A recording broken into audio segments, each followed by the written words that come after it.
The deal was essentially, we make a couple more Halo games, we leave Halo with Microsoft, and we can split amicably. So, I mean, ultimately the price of our freedom was to leave our baby behind, to move from being Halo developers to Halo fans.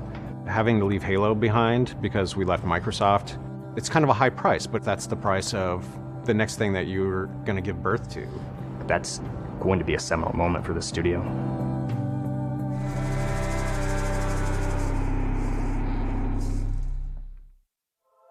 Harold had promised Microsoft, we had 2 more Halo games, and Reach was only one of them. What can we do in 1 year with the engine we've already built, not a whole lot of engineers, just a handful of artists? What can we do in a year to get a game out the door? Harold looked at us and said, make it happen. ODST was a lot of fun because it was a smaller team. It got back to, feeling a little bit like what that Halo 1 experience was. We wanted to try something that we'd never done before, and breaking the mold of what people expect from Halo.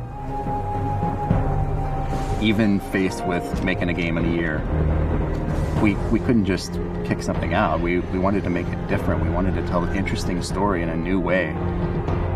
Pretty early on, film noir was mentioned, detective story was mentioned. Putting that twist on telling a small story inside the universe just coalesced super quick. Very early on, we latched on to the concept of the nighttime city. It was always more about the silence and the mood and the ambience. ODST is the best single player. ODST is beyond a shadow of a doubt the best Halo campaign in existence. It's the only one. I have told Joe Worth Staten playing. this. I have taken Joe Staten by the shoulders and shaken him in this fashion. It was the best one Bungie has kicked out, in my opinion, in terms of single-player campaign. Everyone will agree, not only should games have stories, have great stories, but that we're all in charge of telling it. The FNG, a rookie. Not exactly green. No ODST is. If I didn't think he could do the job, I wouldn't have him on my 6. He doesn't say much, but I don't care. I just need him to listen. Reach was just perfect. It was the perfect fit for all of the ideas that we were talking about in the early days. Doing something with a little bit of a harder edge than Halo 3, bringing back the scariness and the alienness of the Covenant. All of those sort of dovetailed perfectly with Reach.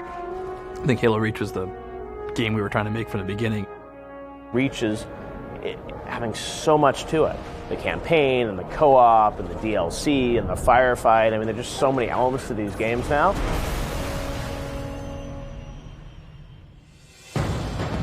We have this opportunity to look at the entire franchise, and we were like, okay, it's now our time to close out Bungie's contribution to the Halo universe. How are we going to do that in a way that does justice to this big thing that we created? We're able to pick up the notepad and say, oh man, look at these 15 things that we crossed out we just couldn't do. And let's start there, and then let's see what else we can do as well on top of that.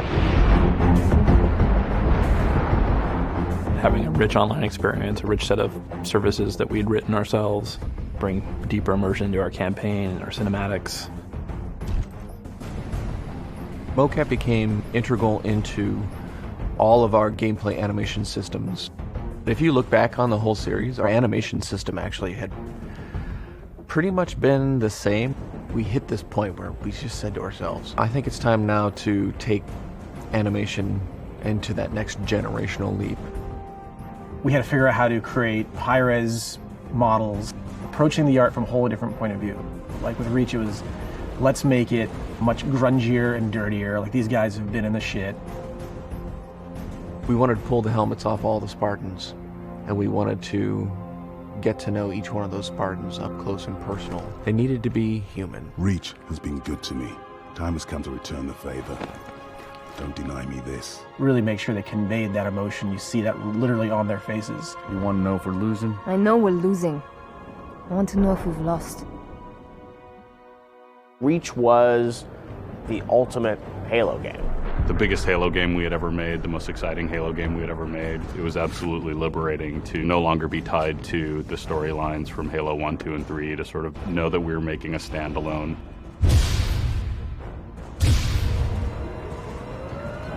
I don't think you can make a good game these days without taking into account all elements of it. What else can we do with Halo that we haven't done yet? Well done, Noble Six. Uppercut initiated. Firefight, invasion, armor abilities, even the ability to sprint in a map started changing really fundamentally how the game played. And then with Firefight and Invasion, really seeing like what could we do with this game that we love so much, like what direction could we push it in where we were excited to play it. How does it feel to finally be launching this game? Feels better than we ever thought it was going to be. I mean, we're super excited to have this game finally get out there in the hands of our fans. And the reviews are out online. People are loving this game. They're saying it's the best Halo game you guys have ever created.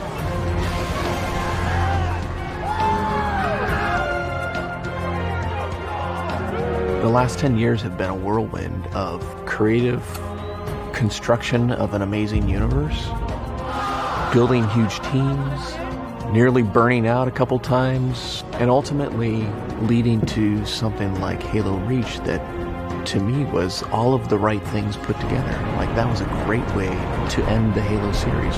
That was the perfect way to do it.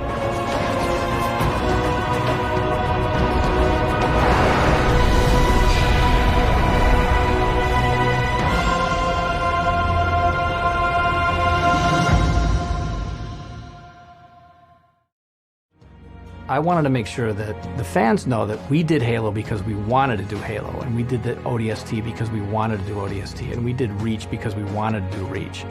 But now we want to do something brand new, and now we want to do something different.